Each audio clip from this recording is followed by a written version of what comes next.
Jumpa lagi dengan saya, Dev Rima Putra. Kita akan masuki pada modul selanjutnya, yaitu manajemen bisnis. Yang kita bahas adalah 6 pola pikir dan rencana dalam kondisi yang tidak pasti. Yang pertama yaitu selalu ingin tahu, yaitu memiliki rasa ingin tahu yang terhadap segala sesuatu, termasuk aspek yang belum diketahui atau dipahami. Penerapannya yaitu bertanya, mengapa, dan bagaimana. Cari informasi tambahan dan gali lebih dalam ke dalam suatu masalah. Contohnya, jika menghadapi masalah dalam suatu proyek, seorang yang selalu ingin tahu akan berusaha memahami akan penyebab dari masalahnya, bukan hanya mencari solusi yang tepat. Yang kedua yaitu toleransi ambiguitas.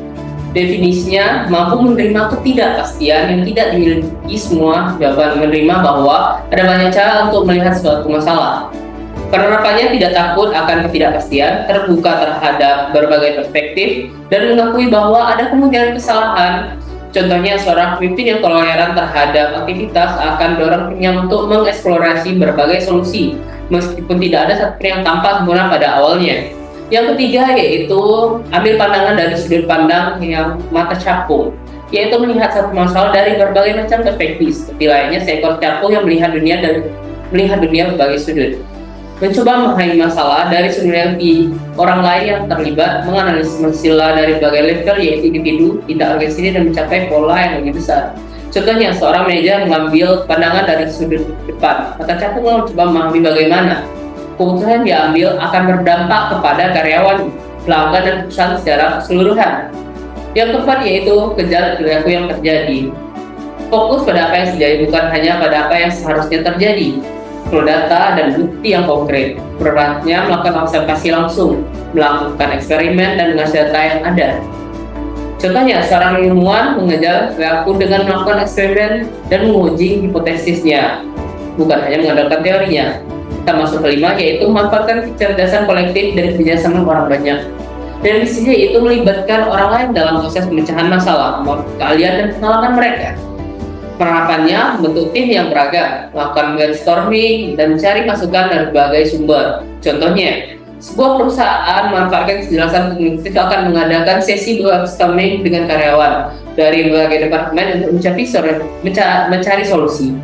Yang kelima atau yang terakhir adalah tunjukkan dan perintahkan untuk melakukan tindakan. Definisinya itu berkomunikasi dengan cara yang jelas, sehingga orang lain termotivasi untuk bertindak. Penerapannya membuat presentasi yang menarik, menggunakan visualisasi, dan menceritakan kisah-kisah yang inspiratif. Contohnya, seorang pemimpin mendorong perubahan akan menceritakan kisah sukses tentang bagaimana timnya berhasil mengatasi tantangan yang serupa di masa lalu. Mengapa 6 pola teori sangat penting? Yang pertama adalah lebih terbuka terhadap ide-ide baru, yaitu dengan selalu ingin tahu dan toleran terhadap identitas. Kita selalu mudah menerima perspektif yang berbeda.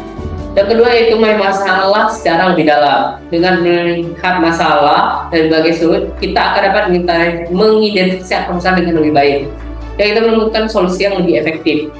Dengan melibatkan orang lain dan memanfaatkan sumber daya yang ada, kita dapat menghasilkan ide-ide yang lebih baik. Kesimpulan dari 6 pola pikir ini adalah saling melengkapi dan dapat diterapkan dalam berbagai situasi.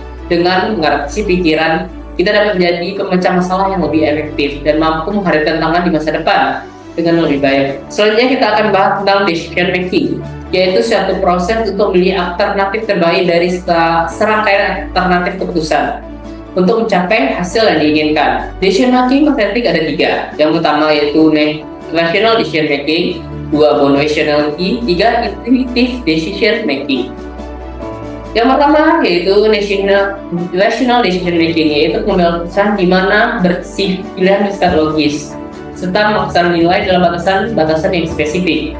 Yang kedua, born rationality, pengambilan keputusan yang rasional dengan model yang disederhanakan dengan mengeluarkan hal-hal esensi dari masalah tanpa menangkap semua kompleksitas.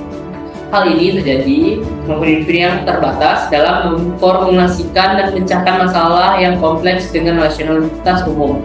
Yang terakhir adalah intuitive decision making, itu memutuskan dengan berdasarkan pengalaman, perasaan, dan akumulasi pertimbangan. Demikian rangkuman dari modul manajemen bisnis. Saya ucapkan terima kasih. Assalamualaikum warahmatullahi wabarakatuh.